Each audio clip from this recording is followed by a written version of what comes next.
Well, hello everyone. We're here together. We're here. It has been a wild morning. Thank you so much for your support. I'm looking at it on my iPad right now.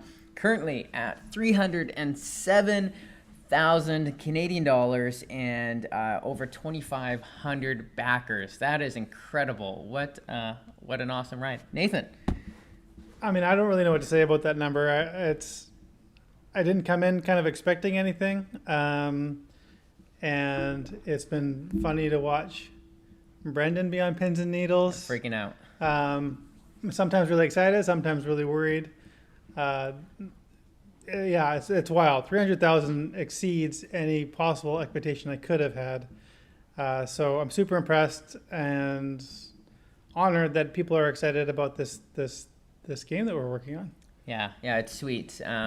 Hey, we want to make this a nice little Q&A session, and so feel free to post any comments, questions that you have inside of the YouTube chat, and we'll try to get to some of them. I have the comment section open on my iPad for the Kickstarter, and it's been great. So Raven, Nicole, Finn, Alejandro, and Manny, all you guys, Ghost, everyone in the comment section. It's great to have you here. A couple things. You might have noticed Nathan posted on Board Game Geek the first part of our Kickstarter adventures. Nathan, what's the Kickstarter adventure? How do people get involved? How do we go on an adventure together? So every time we do an update on Kickstarter, we're also going to include an adventure card, just like what's in the game. But we're creating a new and unique thread of adventures that will only be for Kickstarter. And when you see that, at the same time, we'll make sure that we post on Board Game Geek. There will be a link in the Kickstarter update. And you can go there and vote on which of the outcomes of the adventure deck you want to follow. And then the next day, we'll see the outcome. And that will lead to the next adventure card. And it'll be an ongoing thread throughout this campaign. So got some kind of fun ideas of kind of where we want it to go and some little reveals and hints at the lore of the game. So really looking forward to doing that.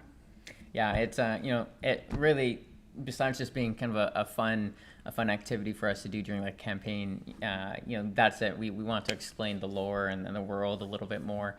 The other kind of piece, and I'm noticing we have a lot of people commenting in the comment section about different characters for the fifth player idea, and wow, awesome brainstorming. We've had so many great suggestions, and just so everyone's kind of aware of the process, I know when we posted it on Kickstarter that tomorrow, October 6th, we will be soliciting, I guess, in a more, I guess, legitimate responses instead of just the Kickstarter comment section. So what we're going to do is we're going to open a Board Game and Geek thread, and then we're going to have everyone kind of just post the name of the role and then maybe a little description of the role. And then we'll have people kind of vote on those posts, and then in between, Nathan and I, we'll select a bunch of those, and then we'll also pick some of the favorites.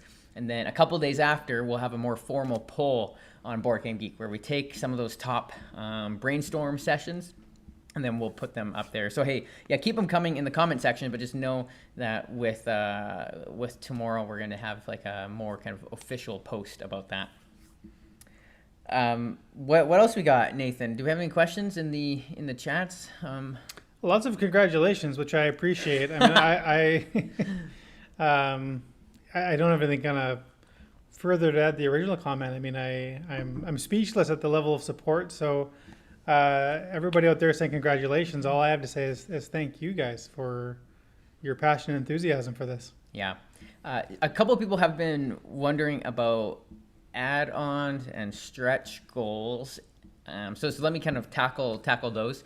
The add-ons, we have a bunch planned, and there's some who are like, hey, can I get the core box and the miniatures? Absolutely, you can. We will have that add-on available for you, so just stay tuned. We also have some kind of fun other add-ons like a cool mat. neat journal, beautiful art book, because this game deserves an art book. So for those of you who really want to bling out their game and get a lot of kind of Mythwind merch, we're interested. And hey, I even just sound out here, because this isn't a for sure thing yet, but would people be interested in like a Sprite plushie, in a character, kind of like just a plushie, really? It would be a toy. I'm not too sure if that's something that we should look into. Obviously, there's like a minimum quantity order that we're gonna need, and so that's a thought. So stretch goals. I don't want to give away all the stretch goals, but am I missing anything there, Nathan? I'm trying to think. Sorry, not stretch goals. Add-ons. Mm-hmm. Yeah. Okay. And then stretch goals. I know people are itching to see what is coming for the stretch goal, and we're really excited about it. It's kind of the long and short description of it is it's not something that goes into the core box of the game. We built Mythwind in such a way where we're happy with the components in the core box of the game. We don't want to kind of bloat it up too much, and so rather we have kind of a separate piece that we're going to build out, and it's going to be free for all the backers of Kickstarter. And so a lot of, there's a question I answered, hey, why should I back this game now instead of getting it in retail? Well, you're going to get it for cheaper now. It's about $5 less with the MSRP. And you're going to get just free stuff. And so we kind of want to, and I think we're going to unlock the stretch goals. You guys are doing great on our funding. I'm just looking at our thing. We're at 314,000 right now. And so it's fantastic. I think that's all I want to say on the stretch goals. I'm trying to think. We could talk about the early bird goal a little bit. Oh, yeah. Nathan, what's the early bird? Well, we're planting trees. That's the main thing. Very excited about that. Basically every pledge that we have, we've committed to plant a tree. I don't remember where exactly.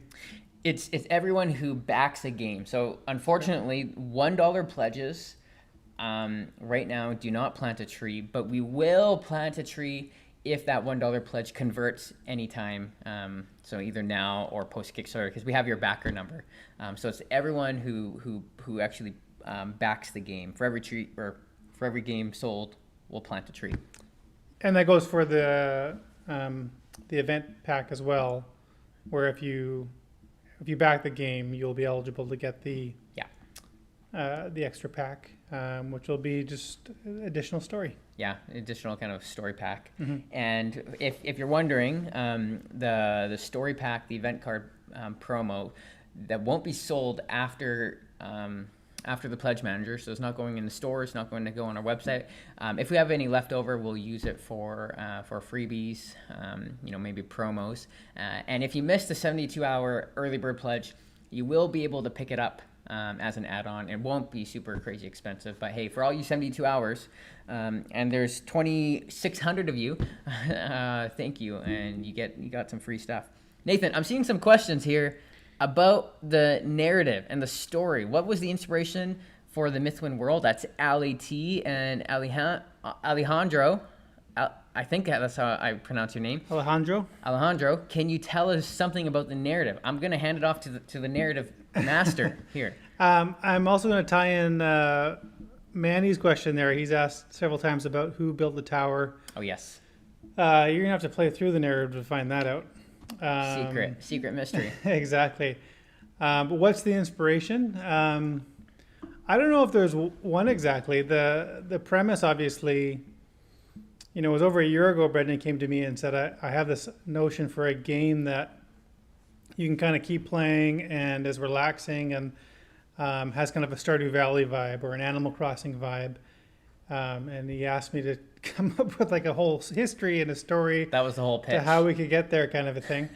And so I basically started at a place of like, well, how can we get to somewhere that is a fairly untouched place where we are in charge of cultivating this land and also wanted to make sure it's not a place that we're like taking over the land or anything like that. So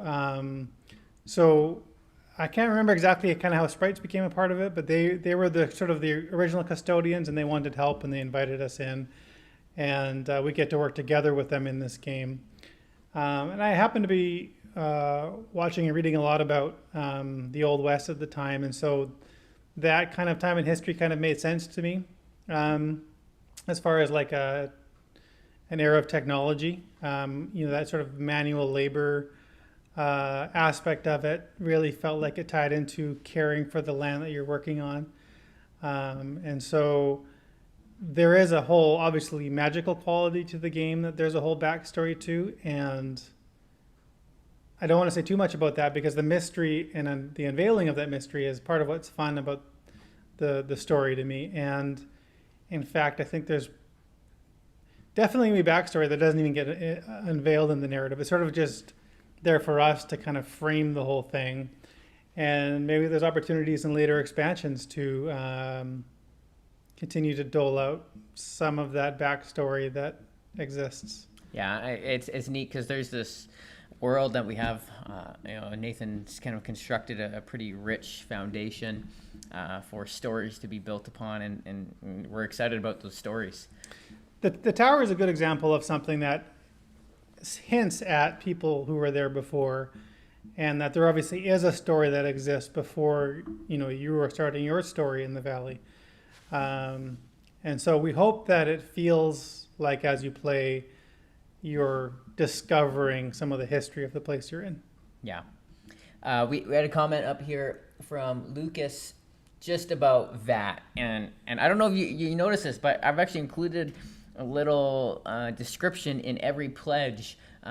After you pay the pledge, the Kickstarter pledge, and the shipping, which will be via the pledge manager post-campaign, you will not be charged anything additional, okay? So for Canadians, that's taxes. I think in America, I'm not too sure how the American fulfillment works, but I think there's taxes there too. And for our EU friends, UK, that's VAT. And these, you will not be charged for taxes or for VAT upon delivery. So know that. You got your base pledge or your pledge level and your shipping. And we actually think, as I've been kind of scoping out the comparable board games and what you get in Mythwind, right? You get a lot of like game trays, you get a lot of character components, just a lot of kind of quality stuff. We're actually like very happy with the value that we're offering, and then as we add on stretch goals, it's gonna blow your mind. It's gonna blow your mind. So it's great. Nikolai Nyson, no import duties upon reception either. That's the plan, Nicholas. So we've spoken to our fulfillment company, and they have as you know, or as maybe some of you know, we're in the process of finishing up manufacturing and fulfilling Stars of Icarios, which was our last Kickstarter. And we've been kind of hashing things out for them, and we did the same. We're doing the same process with them. So our fulfillment company has said, hey, they're just gonna get the box and everything will be good. And so we're optimistic about all of that, and so I hope that will be good for you all. There was a question further back that I kind of missed the name on, but it's about adventure packs. How many adventure packs we intend to have? And I'll say first of all that the core game will have everything you need to play for quite a long time. Mm-hmm. So there's no need for any kind of additional packs, but the original expansion, Expanded Horizons, I think that's what we're calling it. Yes. That'll have some additional adventure cards in there, and that's not changing the mechanics or anything like that, but it is giving you more content. And that's fun because adventure cards can trigger literally anything else in the game. They can lead to new event cards getting introduced in the event deck, or new buildings, or more dice or whatnot. So they're a very kind of flexible narrative device without ever being kind of where the main story takes place. But yeah. Yeah. Hey, for all of you who are joining, because I'm seeing that our viewers are up, going up. So feel free to ask questions in the comments. Nicole's asking if we're going to Essen this year. The answer is no, unfortunately.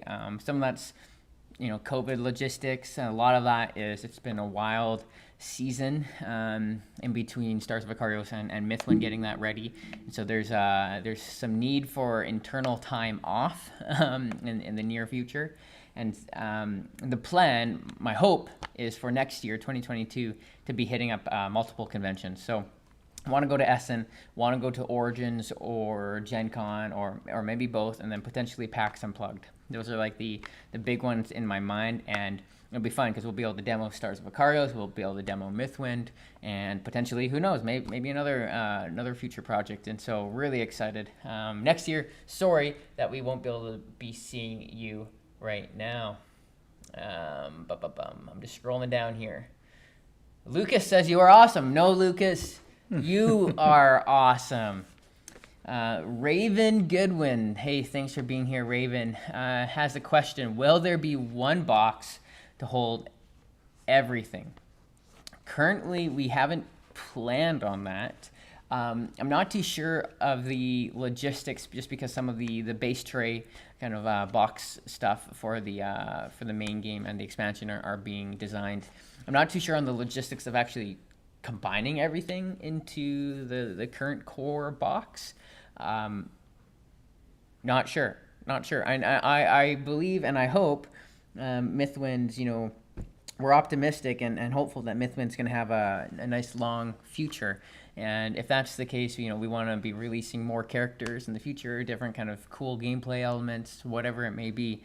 And, maybe there does come a time where we're like, hey, we need a big box. And so we don't want to shoehorn ourselves in. Yeah, it's part of the negotiation, I guess, with trying to make sure that the core box accommodates the trays and can save everything just so. And part of that may be not leaving any extra wiggle room so that things don't shift around too much. So we'll see. Okay, a couple cool things. First, hello, Amanda. So we have two artists on the Mythwind project. We have Dan Wing and we have Amanda. And sorry, Amanda, I can't pronounce your last name, and so I'm not going to try to say it. Hey, Amanda, thanks for joining us. Massive shout out. One of the reasons why Mythwind looks so pretty is because of the work that Amanda did, and she did a lot of work, especially on the buildings, and so we're really thankful that she was a part of our team. Travis has a good question. Nathan, can you do you want to take that one? Travis Yates' question here. Oh, about the tutorial cards? Yeah. The event cards? Yeah, so they do become more randomized. The question is, in the tutorial, it's very sequential. You'll read an event card, and it tells you to read event card number 2, and so on. Yeah. Everything, the weather deck, the adventure deck, and the event deck, they're all sequenced specifically just for the tutorial. And as soon as you get beyond that, then things will get shuffled up. So you're going to be introducing stuff into the event deck, and that'll shuffle things up. So you can't really... I'll give you kind of a really loose example. At some point, you are resolving a squabble in the adventure deck, and depending what you choose, might introduce an event card into the event deck and sort of a further outcome. And you don't know when you're going to see that because it's shuffled in there, that kind of a thing. So you might even kind of know that, you run into like something in the wild and it's still out there, but you don't know when it's going to show up again. So definitely randomized. And the weather deck too, we reuse every season, but the impact changes season to season, and the order they come up has to be randomized in order for that to be relevant. So, yeah. Did you? Sorry, I was texting one of our teammates who are we got a little like office space in Kelowna.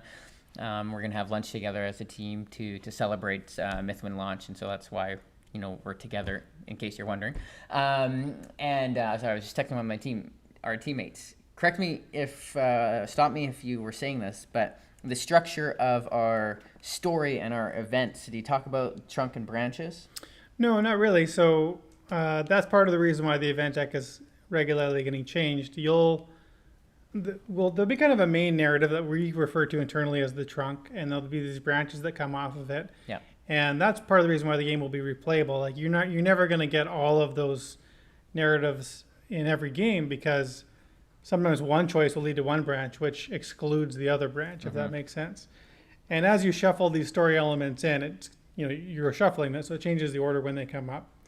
And you may find that there are seasons or in-game years where you go through kind of main story quickly, and you might find that sometimes it's really stretched out. And that's, reflective of life. So we like that kind of random element of you don't know when kind of the big events happen, and you don't know when kind of the little events happen. So yeah.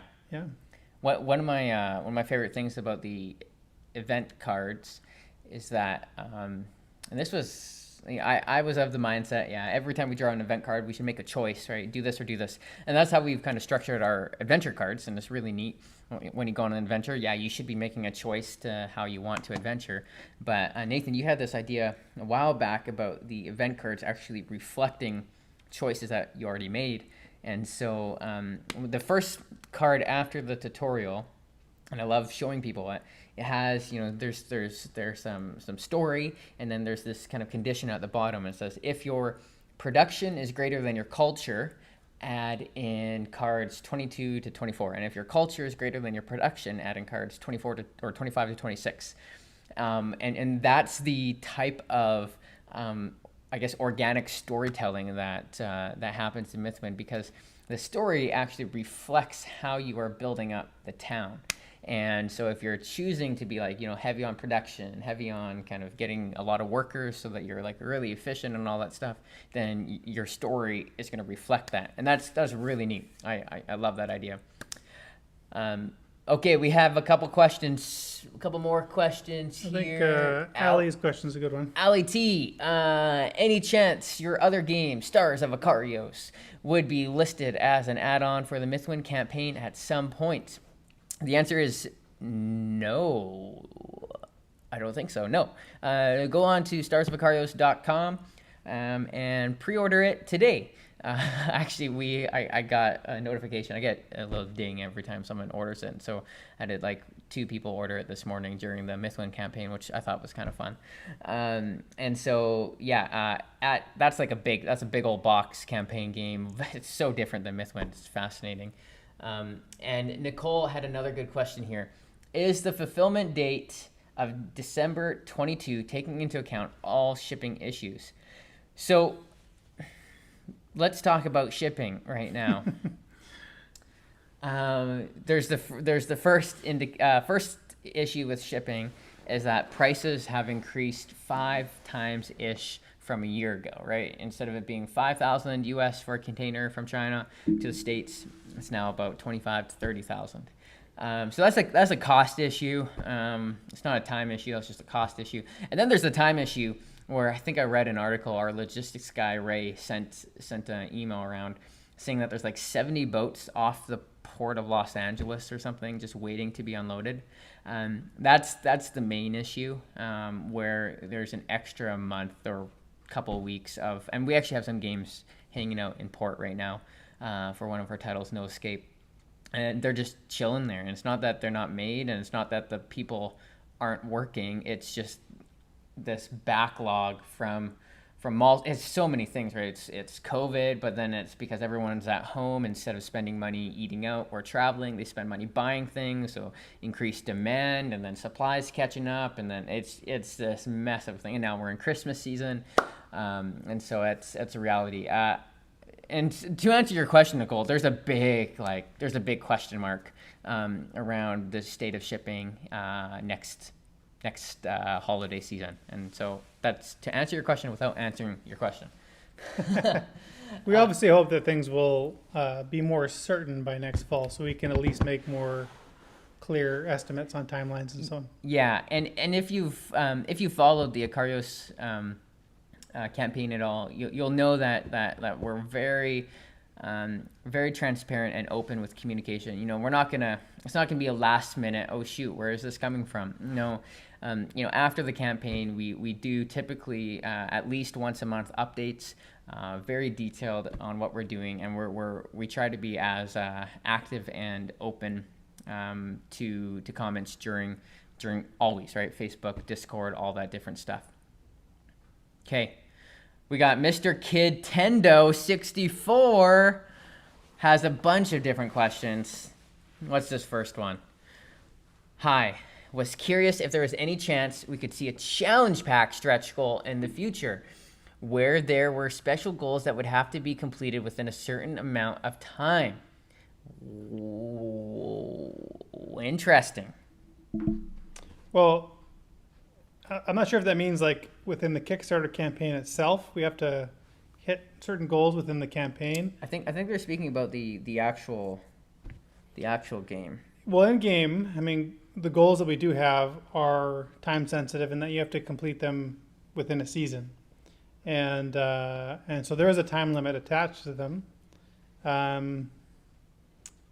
So I'm not sure if that would be any different. I mean, we can certainly play with that as well, make some of them,